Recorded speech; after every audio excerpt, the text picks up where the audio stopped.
네, 오늘 저희들이 위로하시는 부활의 주님이라는 제목으로 함께 말씀을 나누겠습니다. 오늘 이야기는 이제 13절부터 시작이 됩니다. 자막을 한번 비추어 주시면 이제 13절 말씀을 보면 이제 그날에 그들 중에 둘이라고 시작을 합니다. 이제 그날은 언젠가 하면 예수님께서 이제 부활하신 날, 그리고 시간적으로는 오후 시간입니다. 지금 이제 이 시간이 됩니다. 이 시간. 그런데 그들 중에 둘이라는 것은 예수님의 제자 중에 두 사람입니다. 원래 원문을 보면 보라라는 뜻을 가진 단어가 포함이 되어 있습니다. 보라, 두 사람이, 그들 중에 두 사람이 같은 날에 예수님께서 부활하신 날 오후 시간에 어디를 향해 가고 있느냐?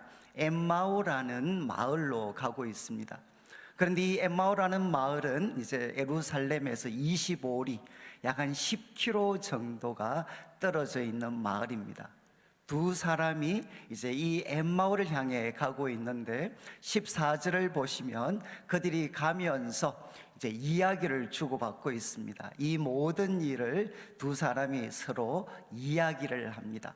그리고 이어지는 15절을 보시면 이제 그들이 서로 이야기를 주고받고 있는데 한 놀라운 일이 일어납니다.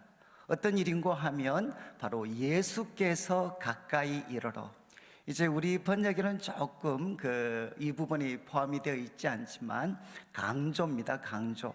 예수님 자신이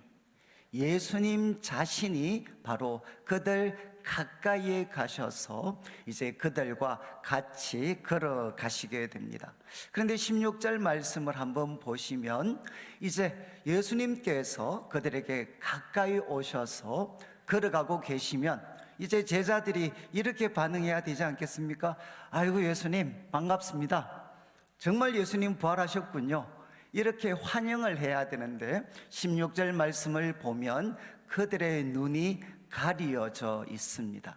이것은 이제 수동태입니다. 수동태. 그들의 눈이 가리어져 있습니다.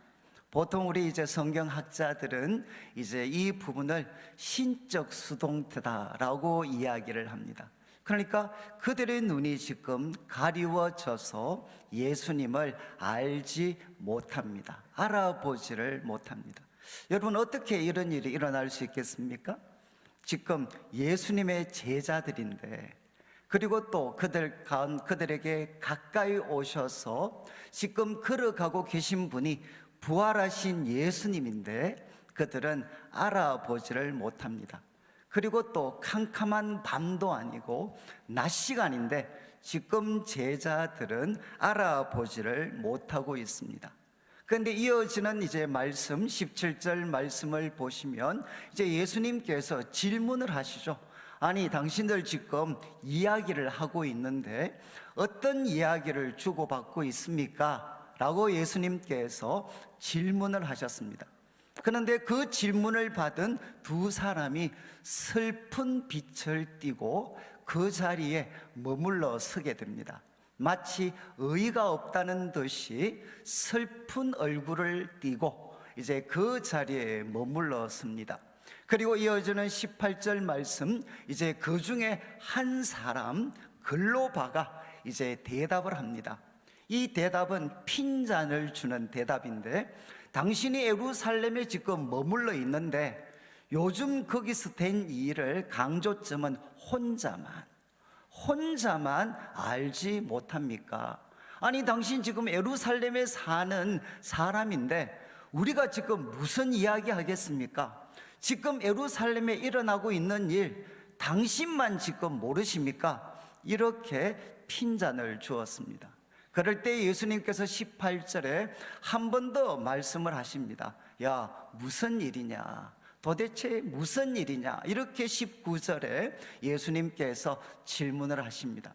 여러분, 13절부터 18절까지 말씀을 통해서 보니까 우리 예수님은 어떤 분이십니까?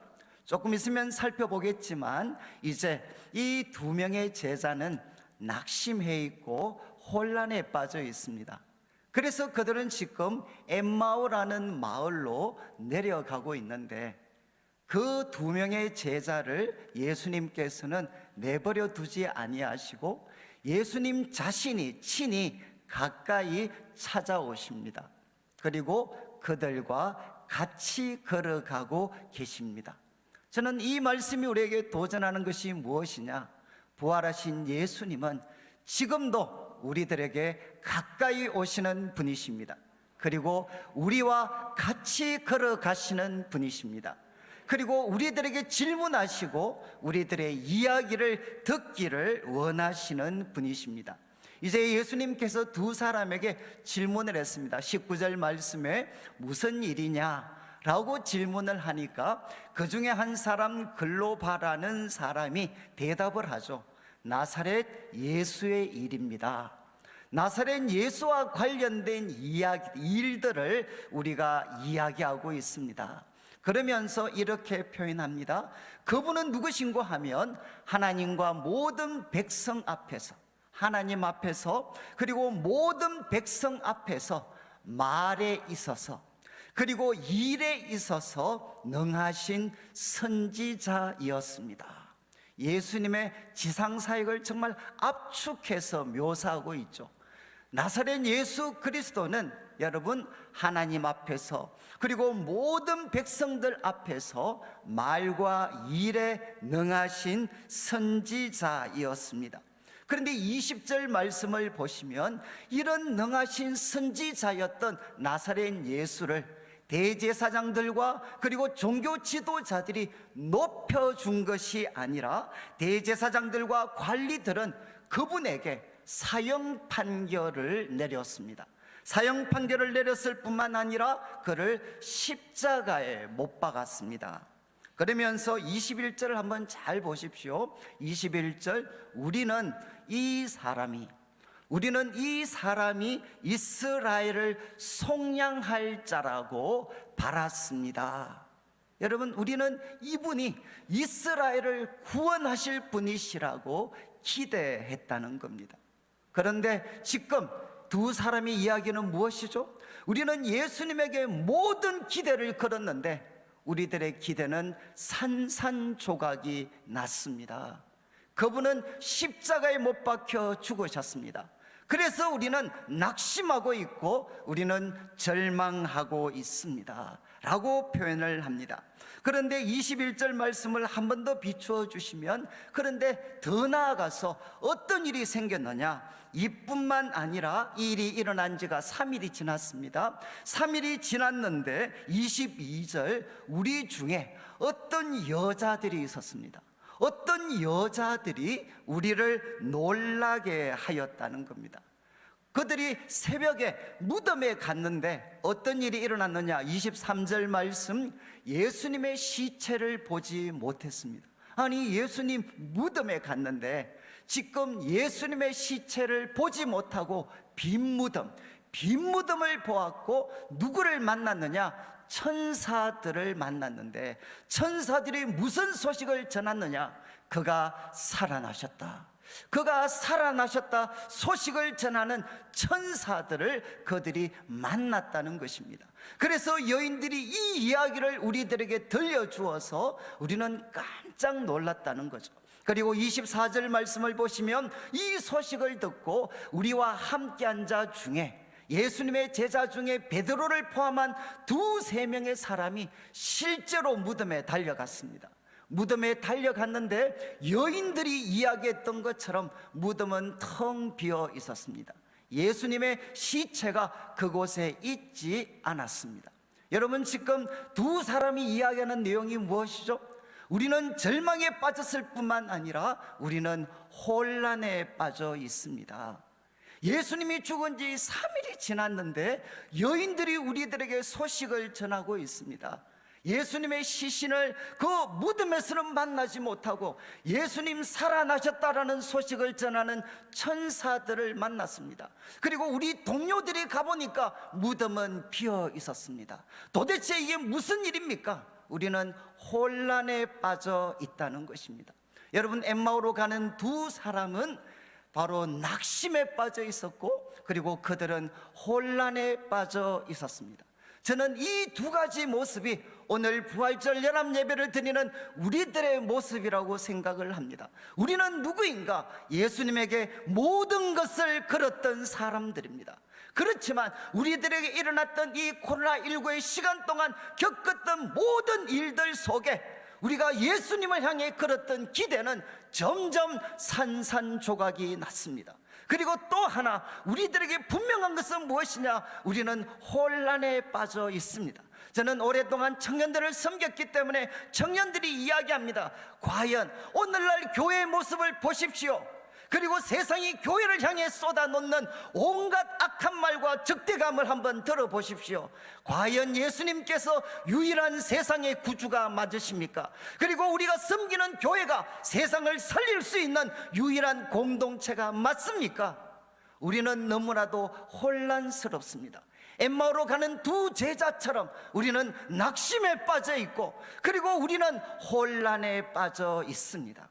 이런 상황 속에서 예수님께서는 두 명의 제자를 어떻게 대하셨느냐? 이제 25절을 보시죠. 25절 예수님께서 말씀을 하십니다. 미련하고 선지자들이 말한 모든 것을 마음에 더디 믿는 자들이여. 한마디로 하면 이 바보들아, 이 바보들아. 그리고 선지자들이 말한 것을 마음에 천천히 믿는 자들이여. 그러면서 예수님께서 두 사람을 책망하셨습니다. 그리고 이어지는 말씀을 보시면, 이제 이어지는 말씀 26절에 오늘 여러분이 꼭 기억하셔야 됩니다. 그리스도가 이런 고난을 받고, 그리스도가 십자가로 대표되는 이런 고난을 받고 자기의 영광에 들어가야 할 것이 아니냐. 우리 번역은 조금 약한데 원문과 영어는 must, have to. 그리스도는 이런 고난을 받으셔야만 한다. 자기의 영광에 들어가기 위해서는 그리스도는 이런 고난을 받으셔야만 하고, 그분은 자기의 영광에 들어가신다. 그러면서 27절을 보시면 예수님께서 이제 모세와 모든 선지자들의 글로 시작하여서 모든 성경이 기록하고 있는 자신에 관한 것을 자세히 설명을 하셨습니다.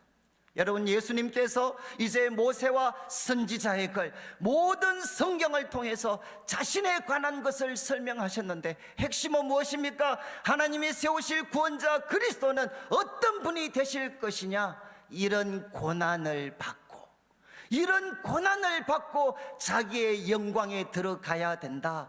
이것이 성경의 일관된 가르침이라는 것입니다. 여러분, 이제 이 말씀 잘 한번 기억하시죠? 이런 고난을 받고 자기의 영광에 들어가야 합니다. 예수님은 우리에게 분명하게 말씀을 하십니다. 예수님뿐만 아니라 예수님을 믿는 우리들의 삶 속에도 우리는 이런 고난을 통해서 우리는 영광에 들어갑니다. 고난은 예수님이 분명히 말씀하십니다. 예수님의 고난과 십자가는 실패가 아닙니다. 하나님의 무능력을 나타내는 것도 아니고 하나님의 무관심을 나타내는 것도 아닙니다. 오히려 예수님에게, 그리고 그를 따르는 신실한 주의 백성들에게 고난은 무엇이냐? 영광을 위한 계단입니다. 하나님이 준비하고 계시는 영광 앞에는 언제나 깊은 고난의 터널이 있습니다. 선고난 후영광이죠. 이런 고난을 겪어야 자기의 영광에 들어가야 된다라는 이 말씀을 붙잡고 우리가 처한 상황을 한번 보십시오. 비록 우리가 2년 반에 가까운 시간 한 번도 경험해 보지 못한 코로나 팬데믹으로 인하여서 우리 모든 성도들은 과거에 경험하지 못했던 고난을 경험하고 있습니다. 그러나 이 말씀은 우리에게 분명하게 도전합니다. 하나님은 이 고난 속에서도 새로운 영광의 시대를 준비하고 계십니다. 다가오는 영광의 시대를 이끌 수 있는 하나님의 사람들을 준비하고 계십니다. 고난을 담은 인생만이 하나님의 영광을 담을 수가 있습니다.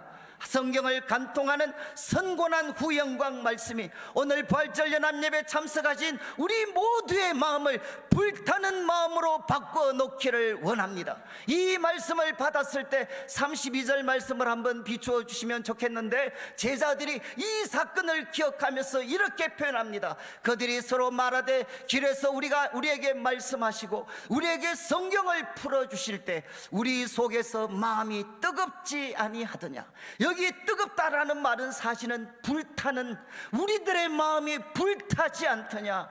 주께서 길에서 말씀하시고 성경을 풀어주실 때 우리들의 마음이 불타지 않느냐. 이것이 하나님이 주시는 위로입니다. 하나님께서는 우리의 상황을 바꾸시기 전에 그분의 생명의 말씀으로 우리들의 마음을 불타게 하시는 분이십니다.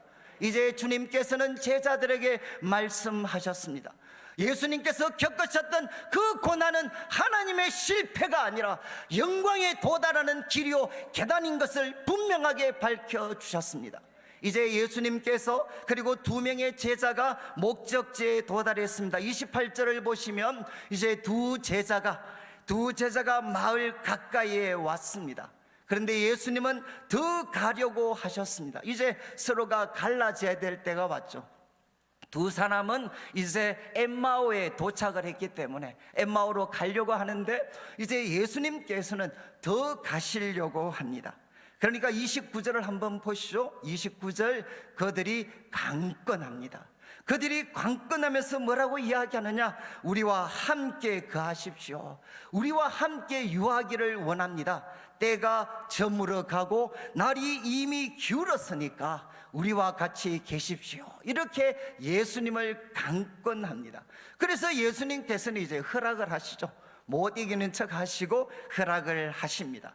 그런데 30절에 갑자기 놀라운 사건이 일어납니다. 여러분, 누가 손님이고 누가 주인이십니까? 지금 2명의 제자가 주인이고 예수님은 손님이십니다.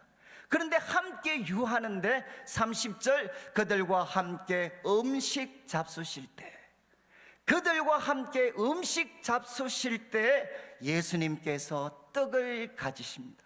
그리고 축사를 하시고 그리고 떼어서 그들에게 나누어 주십니다. 여러분, 원래 이 행동은 누가 하는 행동이죠? 주인이 하는 행동입니다. 손님이셨던 예수님께서 갑자기 주인 행세를 하십니다. 떡을 가지십니다. 그리고 그것에 blessed, 축사를 하십니다. 그리고 부수시고 그것을 떼어서 제자들에게 나누어 주십니다. 참 이상한 행동이죠. 손님이 주인처럼 행동을 하셨습니다. 그런데 더 놀라운 사건은 이제 31절을 보시죠. 예수님께서 떡을 가지시고 축사하시고 떼어 나누어 주셨을 때 31절, 그들의 눈이 밝아졌습니다. 그들의 눈이 밝아졌죠. 똑같이 신적인 수동태입니다. 우리 앞에서 예수님이 그들과 같이 걸어가셨지만 그들의 눈은 가려져 있었는데 이제 예수님이 떡을 가지시고 축사하시고 떼어 나누어 주실 때 그들의 눈이 밝아지게 됩니다. 그들의 눈이 열려져서 바로 지금 자기와 같이 계신 분이 부활하신 예수님인 것을 그들이 알아보게 됩니다. 여러분, 어떻게 이런 일이 일어날 수 있습니까? 도대체 떡을 가지시고 축사하시고 떼어 나누어 주신 이 행동이 무슨 행동이었길래 제자들의 가려졌던 눈이 밝아져서 예수님이시다, 부활하신 예수님이시다, 그분이 살아계시다 라는 것을 그들이 깨달을 수가 있었겠습니까? 여러분, 이제 이 표현, 떡을 가지시고 축사하시고 떼어 나누어 주신 것은 누가복음에 이미 2번이나 나타났던 행동입니다. 먼저 이제 우리 누가복음 9장 말씀을 한번 비추어 주시면, 누가복음 9장 이제 그 16절 말씀을 보시면 첫 번째 이 사건이 기록이 된 것은 오병이어 사건입니다. 여러분, 너무나도 잘 아시죠? 예수님께서 떡 5개와 물고기 2마리를 가지셨습니다. 예수님이 가지셨습니다. 가지셨습니다. 그리고 하늘을 우러러 축사하셨습니다. blessed, 하나님께서 축사하셨습니다. 그리고 그것을 부서뜨리셨습니다. 그리고 제자들에게 주어 무리에게 나누어 주게 하셨습니다. 이때 무슨 일이 일어났습니까? 네 개의 복음서가 함께 기록하고 있는 오병이어의 놀라운 표적과 기사가 나타나게 되었습니다. 또 한 번 이 사건이 언제 기록이 되느냐? 22장 19절입니다. 누가복음 22장 19절, 예수님께서 제자들과 마지막 만찬을 나누실 때 이렇게 하셨습니다. 떡을 가지셨습니다. 감사 기도하셨습니다. Blessed. 떡을 가지시고 축사하시고 떼어 나누어 주시면서 말씀하셨습니다. 이것은 너희를 위하여 주는 내 몸이다. 너희가 이것을 행하여 나를 기념하라. 예수님께서 말씀하셨습니다. 여러분, 떡을 가지시고 축사하시고 떼어 나누어 주신 것은 무엇이냐? 제자들의 기억 속에 선명하게 남아있는 예수님의 가장 특징적인 행동이셨습니다. 여러분 한번 생각해 보시죠. 저를 보시면서 예수님께서 떡을 가지셨습니다. 그리고 축사하셨습니다. 그리고 떼어서 나누어 주셨습니다. 어떤 일이 일어났습니까? 오병이어의 놀라운 기적이 나타났습니다. 떡을 가지시고 축사하시고 떼어서 나누어 주시는 부활의 주님을 여러분 한번 바라보십시오. 이분이 우리들의 삶 속에 한국 교회 가운데 어떻게 역사하셨습니까? 우리는 불과 몇십 년 전만 해도 이 지구상에서 가장 가난한 나라에 속했던 사람들입니다. 우리 개인들도 가난한 사람이었습니다. 그러나 예수님께서 떡을 가지시고 축사하시고 떼어 나누어 주실 때 오병이어의 기적이 나타났던 것처럼 우리들의 삶의 풍성함의 역사가 나타났습니다. 한국교회의 기적이 나타났습니다. 대구와 한국 사회 속에 주님의 기적이 나타났습니다. 그래서 우리는 세계가 부러워하는 선진국의 자리에 서게 되었습니다.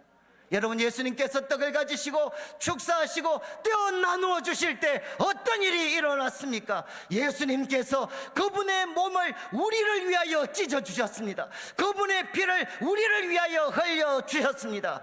그분의 떡을 가지시고 축사하시고 떼어 나누어 주실 때 우리들의 모든 죄악이 깨끗하게 씻음을 받았습니다. 우리는 죄악 덩어리입니다. 우리는 욕심 덩어리입니다. 우리는 모순 덩어리입니다. 그러나 예수님께서 떡을 가지시고 축사하시고 떼어 나누어 주실 때 그분의 살과 피가 우리들의 모든 죄를 깨끗이 씻어 주셨습니다. 바로 그 예수님께서 지금 우리와 함께 계시면서 떡을 가지시고 축사하시고 떼어 나누어 주고 계십니다. 이분은 우리를 사랑하고 계십니다. 우리를 붙잡아 주시기를 원하십니다. 우리를 새롭게 하기를 원하십니다. 우리로 하여금 거룩하게 살도록 도와주시기를 원하십니다. 사랑하는 주님, 사랑하는 성도들이여, 바로 두 낙심했던 낙심과 그리고 의심 속에 혼란에 빠졌던 두 제자가 떡을 가지시고 축사하시고 떼어 나누어 주시는 예수님을 바라보았을 때 그들의 눈이 밝아져서 부활하신 예수님을 알아차렸던 것처럼 지금도 주님은 살아계셔서 사랑하는 성도님들 한 분 한 분에게 떡을 가지시고 축사하시고 떼어 나누어 주시며 여러분의 눈을 밝혀주시기를 원하십니다. 예수님은 살아계십니다. 그분이 바로 만왕의 왕이시여 만주의 주님이시여 주님의 몸된 교회 머리가 되시는 분이십니다. 사랑하는 성도님들, 예수님을 바라볼 때 우리는 무엇을 느낍니까? 우리는 하나님의 은혜를 잃어버렸습니다. 우리 하나님의 은혜와 주님이 맡기신 사명보다는 우리들의 욕심에 사로잡혀서, 권력에 사로잡혀서, 돈에 사로잡혀서 주님의 마음을 아프게 했던 사람들입니다. 그러나 주님은 변함없이 우리를 사랑하시고 우리를 향해 떡을 가지시고 축사하시고 떼어 나누어 주셨습니다. 이때 예수님 두 명의 제자가 예수님을 알아보게 되었을 때 예수님은 사라지셨죠. 이어지는 말씀 이제 33절을 한번 보십시오. 그들이 부활하신 예수님을 만나게 되었을 때, 바로 알아차리게 되었을 때 곧 그때로 일어나 즉시 그들은 일어납니다. 부활의 주님을 만났을 때 그들은 낙심과 절망 속에 주저앉아 있는 것이 아니라 즉시 일어납니다. 그리고 예루살렘에 돌아옵니다. 예루살렘에 11 제자와 그들이 함께한 자들이 모여 있습니다. 그리고 34절, 그 제자들이 먼저 두 사람에게 이야기합니다. 주께서 과연 살아나셨습니다, 시몬에게 보이셨습니다 라고 이야기할 때 35절을 보시면 두 사람도 이야기합니다. 길에서 우리가 주님을 만났습니다. 그분의 말씀이 우리의 마음을 뜨겁게 했습니다. 예수께서 떡을 떼실 때 우리들의 눈이 열려졌습니다. 예수님은 부활하셨습니다. 여러분, 두 사람도 이제는 예수님의 정인의 반열에 함께 동참하게 됩니다. 오늘 부활절 연합 예배를 통해서 이 코로나19로 지쳐있는 우리 모든 성도들에게 성령께서 말씀을 통하여 우리들의 마음을 불타는 마음으로 바꾸어 주시고, 지금도 우리와 함께 하시면서 떡을 가지시고 축사하시고 떼어 나누어 주시는 그 하나님의 사랑으로 우리들의 마음을 사로잡아서 다시 한번 우리 성도들의 눈이 밝아져서 부활하신 주님을 만나서 이 어둠의 세상을 향하여 예수님은 살아계십니다, 예수님은 유일한 구원자십니다 라고 증거하는 주의 백성들 되시기를 주님의 이름으로 축원합니다. 같이 한번 기도드리겠습니다. 하나님 아버지, 주님은 부활하셨습니다. 주의 말씀으로 사랑하는 주의 백성들의 마음을 뜨겁게 하여 주시옵소서. 성령여 임하여 주셔서 우리들의 눈을 밝혀주시고 부활의 주님을 보게 하시며 우리 입술을 열어서 예수님은 부활하셨습니다 담대히 증거할 수 있는 주의 백성들 되게 하여 주옵소서. 대구 땅을 주님께 올려드립니다. 다시 한번 대구 교회를 주님께 올려드립니다. 부활의 중심지가 되게 하여 주시옵소서. 감사를 드리며 예수님의 이름으로 기도드립니다.